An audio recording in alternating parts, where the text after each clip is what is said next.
राजधानी भोपाल में कांग्रेस द्वारा दिग्विजय सिंह के नाम का ऐलान करने के बाद मालेगांव बम ब्लास्ट केस में बरी होने वाली साध्वी प्रज्ञा ठाकुर ने दिग्विजय सिंह के खिलाफ चुनाव लड़ने की इच्छा जाहिर की है। देखिए रिपोर्ट। मध्य प्रदेश की भोपाल सीट पर लोकसभा चुनाव लड़ने की उठापटक का दौर जारी है।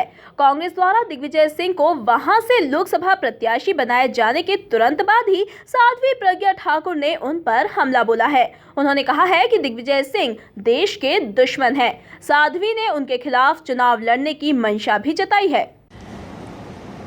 देखिए, ये तो धर्म और अधर्म की लड़ाई है और धर्म के लिए यदि मुझे कहा जाएगा संगठन की तरफ से तो मैं उसमें धर्म के पक्ष में बिल्कुल खड़ी होना चाहूँगी, लेकिन दिग्विजय तरीके व्यक्ति के लिए मैं ही श्रेष्ठ हूँ, मुझे लगता है ऐसा नहीं है।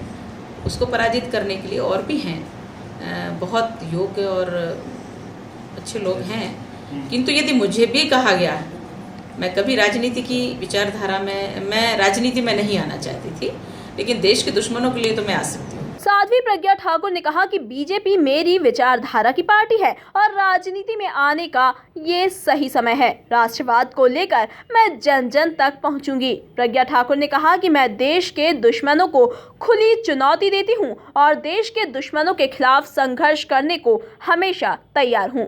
मेरे जैसे राष्ट्रभक्त देश के दुश्मनों को मुंहतोड़ जवाब देने के लिए तैयार है। ये ताल ठोकने का विषय नहीं है, हाँ, लेकिन धर्म युद्ध है। धर्म युद्ध में जैसा भी होगा मैं उसको, दुश्मनों के लिए तो मैं सामने हूँ।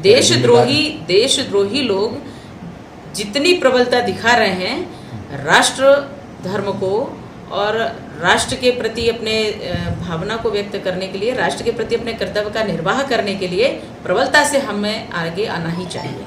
कुल मिलाकर साध्वी प्रज्ञा ठाकुर अपने तीखे बयानों से हमेशा कांग्रेस को निशाने पर लेती रही है। ऐसे में यदि दिग्विजय सिंह के खिलाफ उन्हें मैदान में उतारा जाता है तो उनकी हिंदूवादी छवि के चलते दिग्विजय सिंह को कड़ी टक्कर मिल सकती है। बहरहाल साध्वी प्रज्ञा ठाकुर की इस इच्छा पर भाजपा सहमति जताती है या नहीं, ये देखने वाली बात होगी। Bureau report, MP news, Bhopal.